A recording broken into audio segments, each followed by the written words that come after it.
저희 고향은 상주는 유명한 게 삼백이라 그래서 삼백고장이라 그러더라고요. 그래서 흰 게 세 개 있대요. 하나는 뭔가 하면 상주 꽃감이 유명하고, 두 번째는 이제 명주가 유명하고, 세 번째는 이제 경상도에서 유일하게 그 쌀이 많이 나요, 나락. 그래서 삼백 이렇게 하는데, 그중에 이제 제일 유명한 거는 상주 꽃감이 제일 유명하죠. 그래서 감나무 되게 많아요. 감나무 되게 많고, 가을이 되면 집집마다 감을 다 해가지고 이렇게 실에다 이렇게 묶어가지고 다 넣어 놓습니다. 어릴 때 이제 저희 동네 근처에 이모, 이제 저희 어머니보다 나이가 많으신 이모님 댁이 있었는데, 이모보다 나이가 많으셨죠. 그래서 어릴 때 가면 감나무에 이제 가을에 이렇게 감을 따는데, 이렇게 시골 살아보시면 아시겠지만 감나무는 올라가면 안 돼요. 왜냐면 잘 부러져요. 감나무가 되게 연하거든요. 그래서 어릴 때 어르신들이 감나무에서 많이 죽는다 얘기하더라고요. 그래서 튼튼해 보이지만 감나무 올라가면 잘 부러진다. 그래서 항상 그 대나무 긴 걸 내가지고 이렇게 해가지고 감을 따요. 생감을 따요. 생감을. 왜냐하면 꽃감을 만들어야 되니까. 그런데 희한해요. 그렇게 끝에까지 손이 안 닿을 때까지 다 그렇게 똑똑똑똑 톡 돌리면 가지가 연하니까 감이 다 떨어지는데, 꼭 나무에 감을 하나씩 남겨놔요, 이모부가. 그래서 이모부 제가 안 땄어요. 그래도 대답이 없어. 아니, 경상도 할아버지들은 물어보면 대답을 해야 되는데 말을 안 해요. 아무리 물어봐도 그냥 계속 따보다.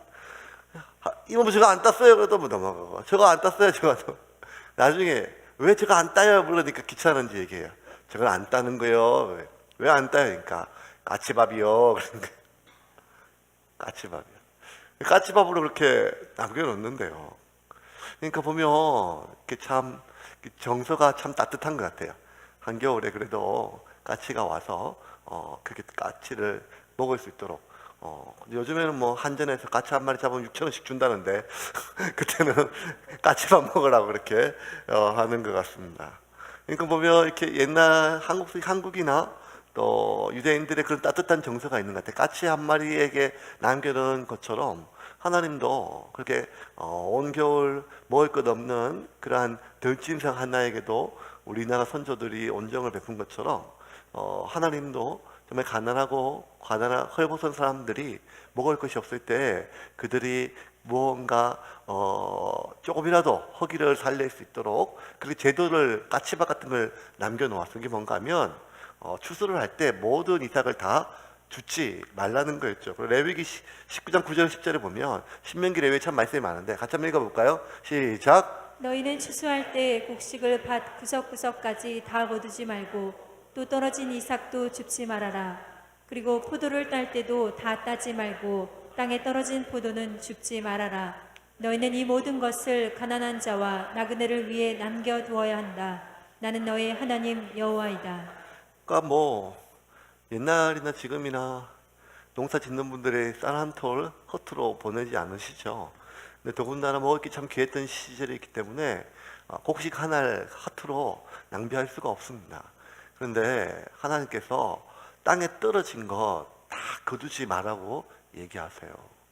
심지어 포도도 땅에 떨어진 거 다 거두어 가지 말라고 이야기를 하세요. 왜냐하면 적극적으로 이 모든 것을 가난한 자와 나그네를 위해서 남겨두어야 된다. 오히려 적극적으로 남겨두어야 된다라고 하나님은 명령을 하세요. 그러니까 이 구약 같은 3,500년 전에 모세가 적었는데, 레위기 같은 경우는 3,500년 전에 이미 사회적 약자를 위한 복지적인 차원의 어떤 그런 제도적 장치들이 레위기에 굉장히 아주 상세하게 되어 있으면, 이런 걸 보면 하나님은 정말 이렇게 가난하고 나그네되고 배고픈 자들의 그 아픔에 대해서 어떻게든지 남겨두는 것에 대한 온정이 있으세요. 그렇게 보면 남겨둔 까치밥 하나, 그리고 들녘에 남겨둔 이삭 하나, 굉장히 좀 정서가 따뜻해 보이죠. 그리고 정겨워 보여요. 근데 반면에 온 겨울 내내 그 남겨준 까치밥 하나에 의존해야 되는 까치 입장에서 봤을 때는 이거 그렇게 정겨운 이야기 아닐 수 있죠. 왜냐하면 그거밖에 먹을 게 없으니까요. 오늘 하루를 저 들녘에 손수 주은 몇 아대의 곡식에 하루를 생존을 이어가야 될 사람의 입장에서 봤을 때는 그렇게 따뜻하거나 정겨움이 아니라 살아있음에 대한 고달픔과 서글픔이 참 묻어있는 거지요.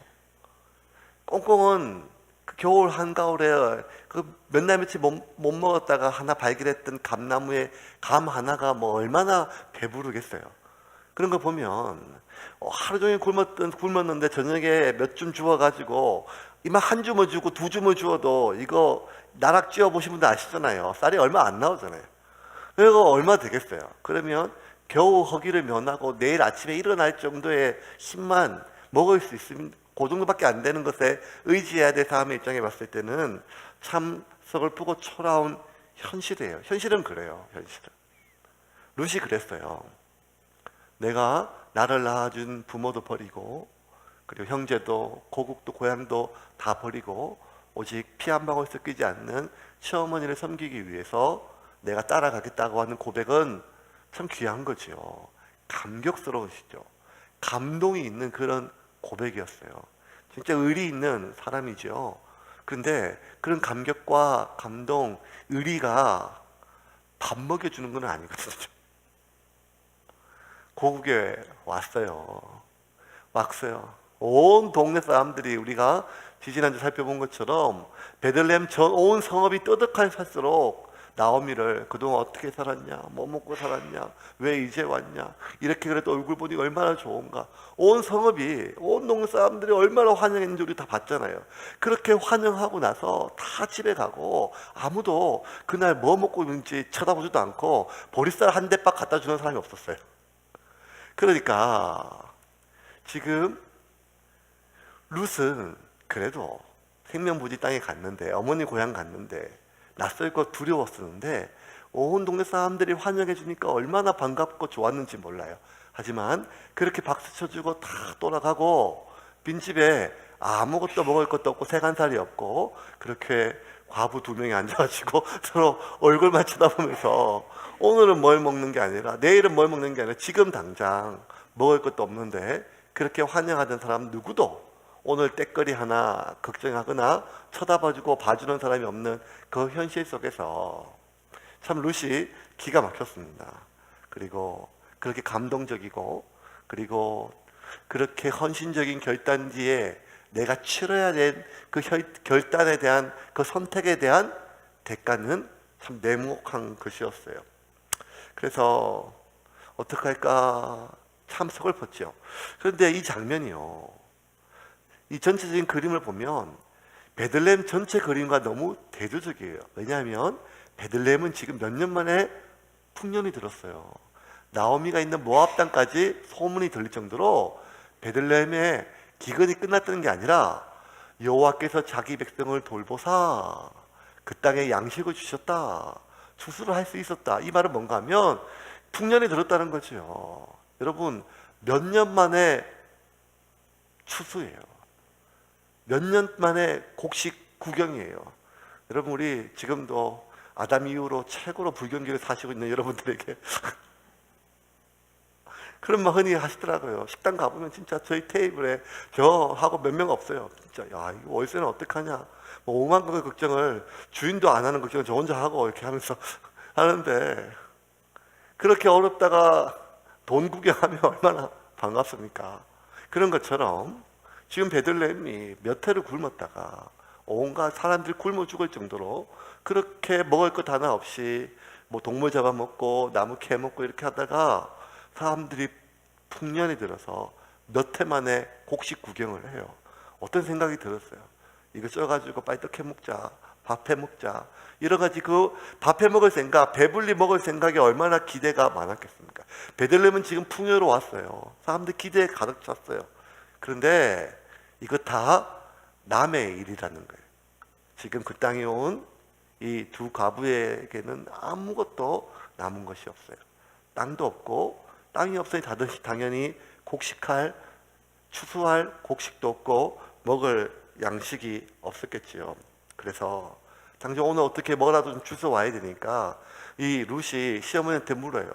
어디 가서 나닷을 좀 주워 올까요? 오던 길에 보니까 사람들이 많이 보리를 베던데 1장 마지막 구절이 그때는 보리를 추수하는 때라. 그러니까 모압에서 넘어오는 길 가운데 많은 곳에 추수하는 장면을 봤죠. 그러니 한참을 앉아 있다가 룻이 물어요.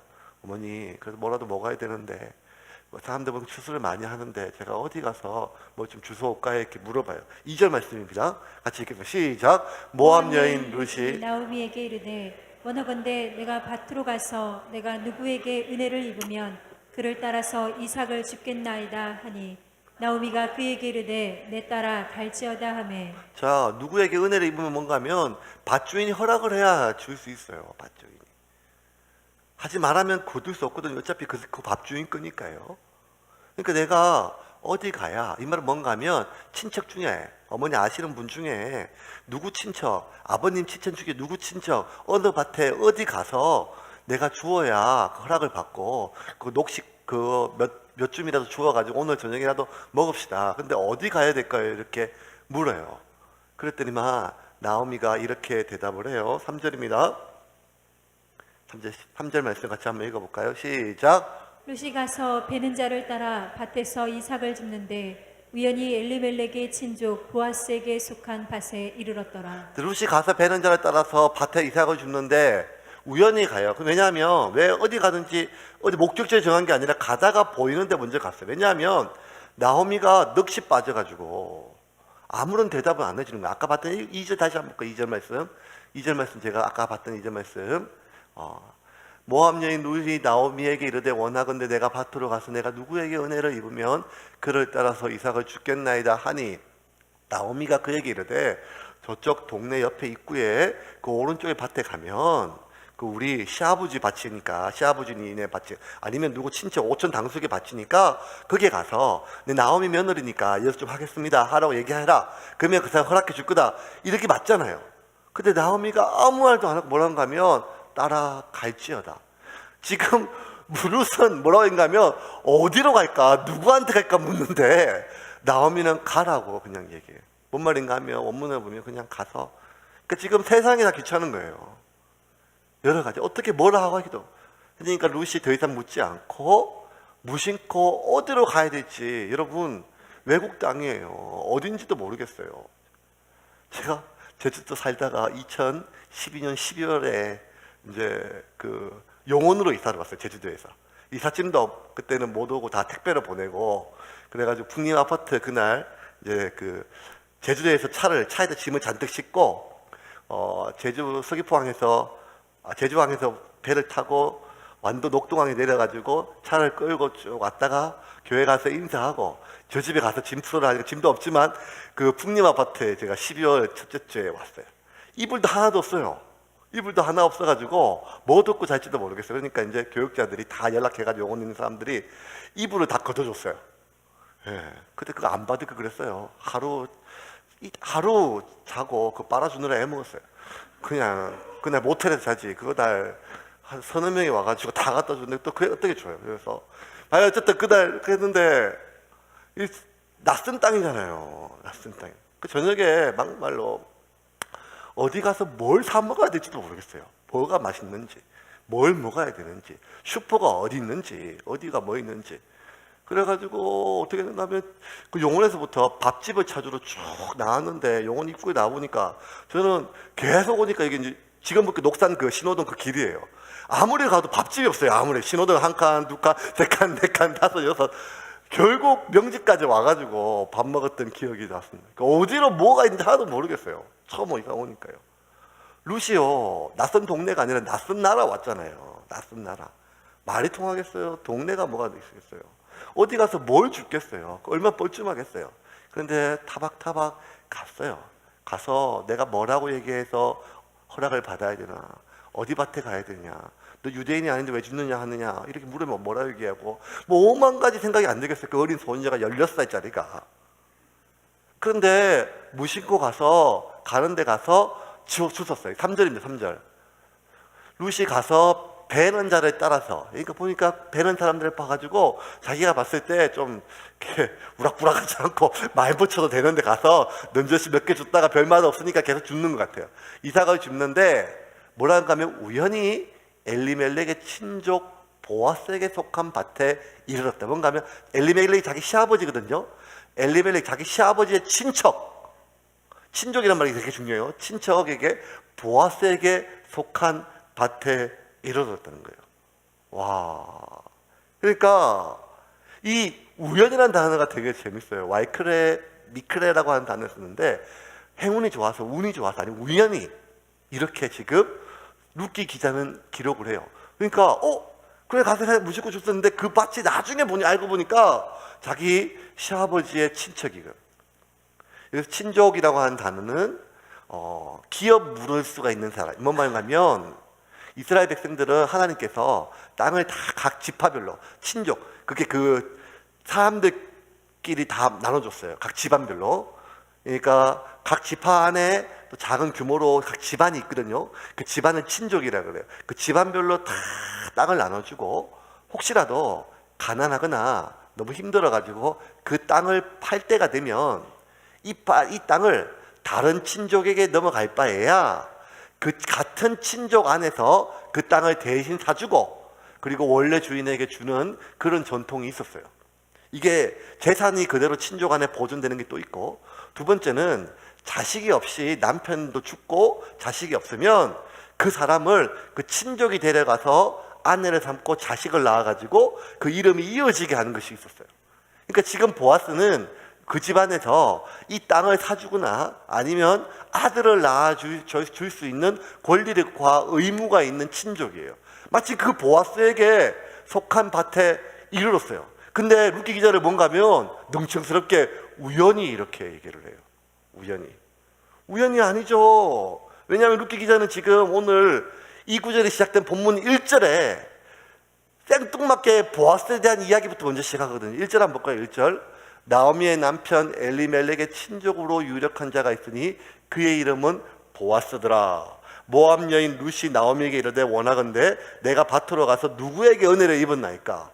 그러니까 제일 처음부터 보아스 얘기를 하려고 이 얘기를 꺼내는 거예요. 지금 루키 기자는 나오미의 남편 엘리멜렉의 친족으로 유력한 자가 있으니 그의 이름은 보아스더라. 루키 기자는요, 지금 루키의 전후 문맥을 다 알 뿐만 아니라 지금 루키와 동시대에 살고 있는 사람이 아니라 다윗 후기에 있는 사람이에요. 그러니까 룻이 결국 다윗의 할아버지가 되는 오벳을 보아스와 사이에서 낳게 되는 걸 알고 시작을 하는 거예요. 왜냐하면 루키 마지막 부분, 결론 부분에 보면 4장 16절 17절 보겠습니다. 4장 16절 17절 같이 읽겠습니다. 시작. 나오미가 그 아기를 받자 기르다 이웃 여자들이 나오미에게 아들이 생겼다 하여 그 이름을 오벳이라 불렀다. 후에 오벳은 다윗 왕을 낳은 이새의 아버지가 되었다. 루키 마지막 결론이에요. 나오미가 이제 그 자기 손주를 받아요. 이웃 여자들이 나오미에게 아들이 생겼다 하며 그 이름을 오벳이라 불렀다. 후에 오벳은 다윗 왕을 낳는 이새의 아버지가 되었다. 그러면 루키 기자는 처음부터 이거 지금 다윗의 할아버지가 되는 오벳, 그리고 오벳을 낳게 만드는 보아스, 이 보아스 때문에 룻이 예루살렘에 온 거예요. 베들레헴에 온 거예요. 그러니 당연히 이 모든 과정은 우연히 이루어진 게 아니라 철저하게 하나님의 섭리에서 필연 속에 이루어진 건데, 룻의 입장이 우연일 수 있어요. 나중에 보니까. 하지만 루키 기자는 철저하게 지금 다 계획적으로 지금 글을 쓰고 있는데 뭐라고 얘기하는가 하면 룻이 우연히 그 밭에 도착했다고 얘기를 해요. 4절 한번 보겠습니다. 4절 말씀, 오늘 본문 2장 4절 말씀 같이 읽겠습니다. 시작. 마침 보아스가 베들레헴에서부터 와서 베는 자들에게 이르되 여호와께서 너희와 함께 하시기를 원하노라 하니 그들이 대답하되 여호와께서 당신에게 복 주시기를 원하나이다 하니라. 하다가 근데 희한한 건 뭔가 하면 우연히 그날 이 룻이 보아스의 밭이 갔고, 보아스는 유력한 자예요. 돈이 많고 부유하고 일이 많은 자라서 예루살렘도 가고 뭐도 다 했는데 타지에 있다가 마침 그때 언제 룻이 자기 밭에 온 그때 어디 왔는가 하면 베들레헴에 또 와가지고 베는 자들에게 이야기를 하고 현장 지휘를 이렇게 해요. 우연이 많지 않아죠. 우연히 마침 그때 룻이 그 밭에, 보아스의 밭에 가고 보아스는 허구한 날 딴 데 가 있다가 마침 그때 그 밭에 와가지고 룻을 물어봐요. 그러니까 이게 얼마나 하나님의 섭리가 세밀한 거예요. 하지만 이 모든 게 나중에 보니까 룻이 너무너무 놀라운 거예요. 우연히 어떻게 내가 그 밭에 갔고 마침 그때 어떻게 이 밭의 주인 보아스가 왔는가. 작년 말에 거제도에 되게 충격적인 사건이 하나 있었어요. 그게 뭔가 하면 폐지 줍는 할머니가 20살짜리 청년한테 무차별 맞아서 돌아가시는 그런 일이 있었고, 사람들이 공부를 했던 이유가 그 청년이 20살짜리인데 키가 180이 된 아주, 근데 30분 동안 아무도 이유 없이 할머니를 막 패요. 폭력을 했어요. 근데 그 할머니가, 폐지 줍는 할머니가 키가 132에 몸무게 31kg에 아주 허리 꼬부라져 가지고. 근데 나중에 조사를 해보니까 이놈이 검색해 볼 때 사람이 죽을 때 나타나는 반응 뭐 이런 거, 그러니까 사람은 죽으려 작정했는데 왜 그 할머니였는가? 이유 하나밖에 없어요. 제일 만만해가지고요. 밤에 작으니까 자기보다. 그 할머니가 아무 얘기도 못하고 왜 그러냐 막 한참 묻다 CCTV 보니까 이렇게 막 당황해가지고, 근데 30분 동안 계속 여러분, 폐지 1kg가 60원 하거든요. 보통 이런 폐지 줍는 할머니, 할아버지들 하루에 12시간씩, 13시간씩 폐지를 주우신대요. 이 할머니가 132에 키 31kg의 할머니가 하루 종일 12시간, 13시간씩 자기 몸무게의 2배를 주어야 3,600원이에요, 3,600원. 그러니까 하루 종일 할머니가 버는 돈이 3,500원, 3,600원인데 점심을 뭔 돈으로 뭘 어떻게 먹겠어요. 빵 한쪽 해가지고 겨우 그걸로 때우고 저녁에 이렇게 하시는데, 근데 이 할머니가 더 힘든 건 뭔가 하면 키도 작고 노인되고 행색이 남루하고, 그리고 폐지 주우니까 사람들이 너무 함부로 하는 거예요. 심지어 생명조차. 이 얼마나 가난하고 보잘것없는 연약한 자들에게 위험한 세상이겠습니까? 2000년 전, 아니 3000년 전, 4000년 전 이 룻 시대에 낯설고 무서운 그 이방 땅에 그 어린 이방인 소녀가 생면무지의 땅에서 정말 낯선 남자들 틈에서 곡식을 하나하나 주었을 때 그날 연명할 수 있는 조정도 줬는데 얼마나 험한 세상이겠어요. 그 어린 소녀가 당할 수 있는 험한 일이 얼마나 많겠어요. 오죽하면 보아스가 룻인 거 발견하고 종들이 막 설명을 해요. 아침부터 와가지고 정신도 잠깐 물 한 모금 먹는 것 외에는 쉬지 않고 지금까지 저렇게 이삭을 줍고 있습니다. 너무 딱해가지고 보아스가 이 종들에게 저 룻을 좀 잘해주라고 이렇게 해주는 명령하는 말을 보면 당시의 문화가 어떤지를 알 수가 있어요. 8절 9절 한번 볼까요? 2장 8절 9절 같이 읽겠습니다. 2장 8절 9절 시작. 보아스가 룻에게 이르되 내 딸아 들으라. 이삭을 지우러 다른 밭으로 가지 말며 여기서 떠나지 말고 나의 소녀들과 함께 있으라. 그들이 베는 밭을 보고 그들을 따라가 내가 그 소년들에게 명령하여 너를 건드리지 말라 하였느니라. 물이 마르거든 그릇에 가서 소년들이 길러온 것을 마실지어다 하는지라. 자, 이게 지금 룻을 위해서 해주는 말인데, 이 룻을 위해서 해주는 말을 보면 그 당시에 룻이 당할 수 있는 험한 일들이 얼마나 많은지가 따와 있어요. 내 따라 가서 이삭을 주러 다른 밭에 가지 말아요. 다른 밭에 가면 100% 지금 험한 일을 당한다는 거예요. 그게 어떤 험한 일인가 하면 배는 다 벗고 자기 밭에, 그러니까 주인이 이렇게 마음이 좋고 유력한 자니까 그 종들도 얼마나 다른 사람들보다 젠틀하겠어요. 그런데도 불구하고 종들의 뭐라고 얘기하는가 하면 소년들에게 명령하여 너를 건드리지 말라고 명했다. 내가 너를 건드리지 말라고 명하지 않으면 내 종들조차도 너를 함부로 할 거니까 하물며 다른 밭에 가면 오죽하겠냐는 거예요. 그 이방인 소녀, 그것도 이삭 줍는, 겨우 그 종들이 허락해야 그 밭에서 이삭을 줍는, 그러니까 얼마나 함부로 대하겠어요. 심지어 어느 정도 가면 목이 마르면 걸어서 가서 소년들이 길어온 것을 마시더라. 물 한 모금 자기 마음대로 먹을 수 없는 상황이라는 거예요. 그러니 지금 룻이요, 이삭 주우러 가는 일은 그냥 그 가을 들녘에 어디 가서 많이 주소 이런 게 아니고 정말 험한 일이라는 거예요. 나오미가 지금 룻을 그냥 보내면 안 돼요. 이 상황을 다 알거든요. 그런데도 지금 나오미는 지금 너무 그 모든 것을 신경 쓸 에너지가 없고 세상이 귀찮아가지고 갔다 오라 그냥 말만 했지, 룻이 처할 수 있는 상황은 말도 못하는 거예요, 이 사회에서.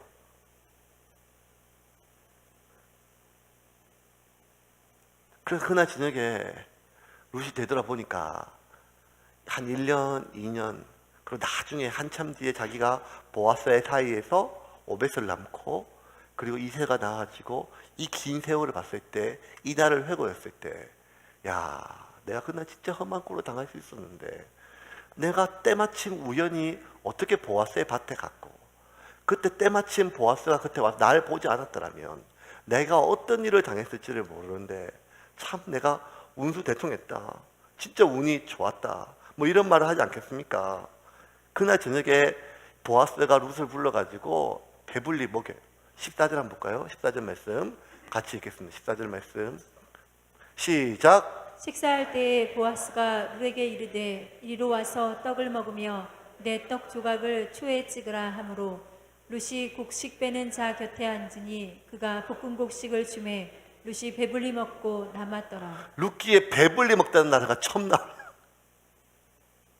배고파서 베들레헴에서 모압으로 갔어요.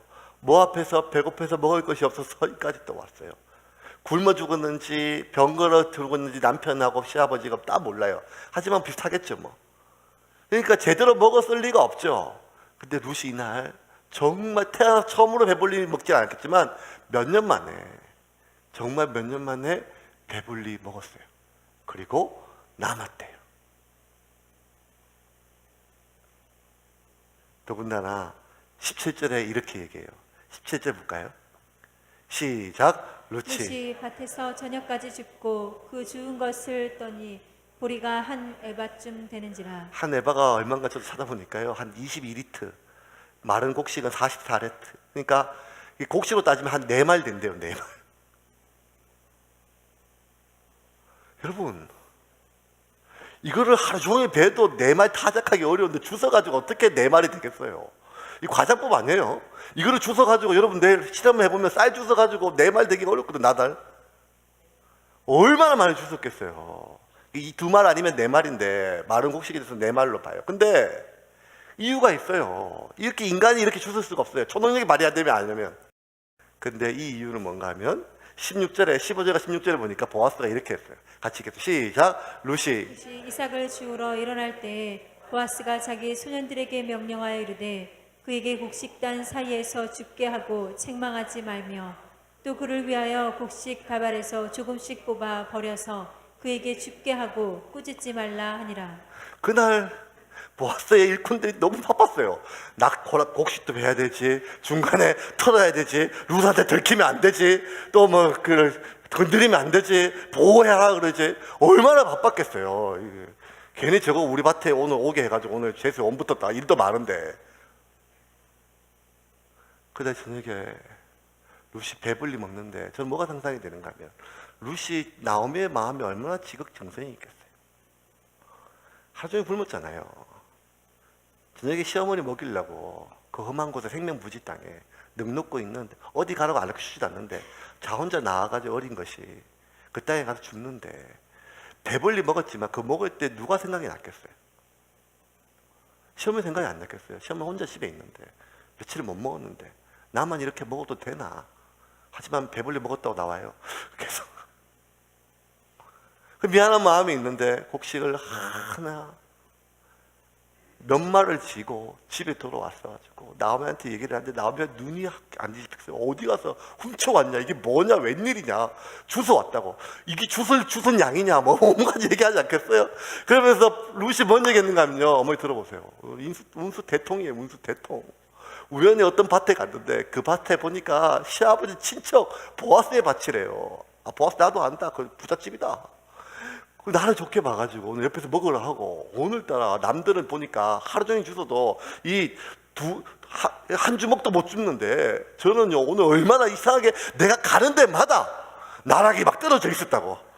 그냥 그 다 줬다 보니까 이 4마리나 됐다고. 오늘 운수 대통이에요. 운수 대통이에요. 대박이에요. 내 인생의 최고예요. 대박이에요. 로또 받았어요? 안 했겠어요? 그런데 여러분, 이게 다 우연히 이루어진 일입니까?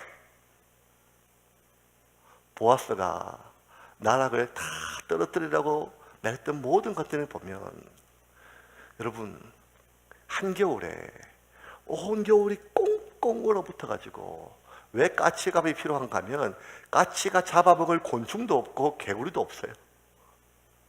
덜력이 다 얼어붙어 가지고 곡식 하나 찾아가 어렵죠.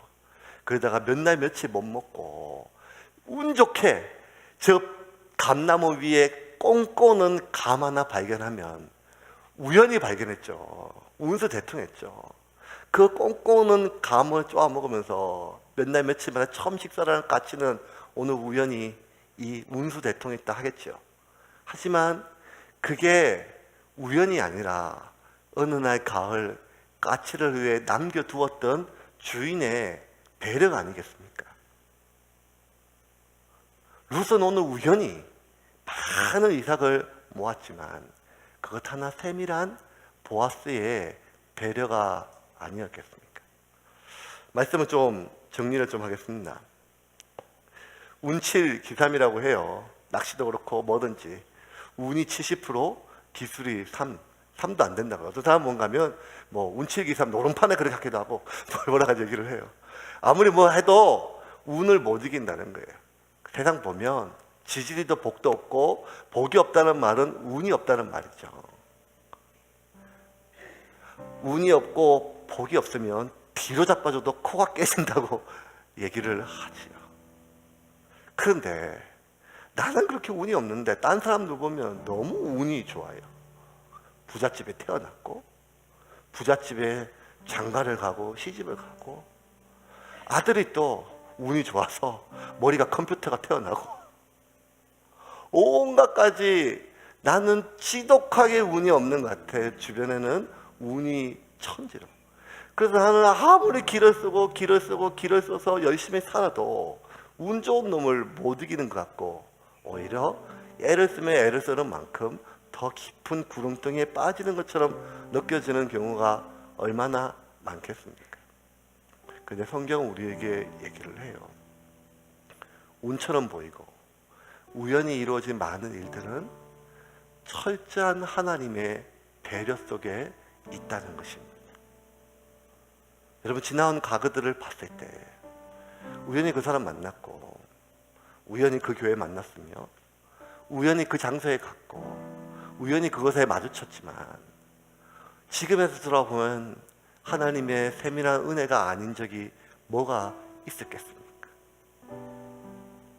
하나님은 당신의 자녀를 머리카락 하나도, 새 한 마리도 의미 없이 땅에 떨어지지 없고, 저 덜에 있는 이름 없는 덜풀 하나도 의미 없이 이유 없이 꽃잎 하나 떨어지지 않는 것이 하나님의 섭리라면, 천하보다 귀한 한 영혼이라고 하는 내가 이 세상을 살아갈 때 만나고 접하는 수많은 일들이 하나님의 섭리와 배려 없이 이루어지는 일이 어디 있겠습니까?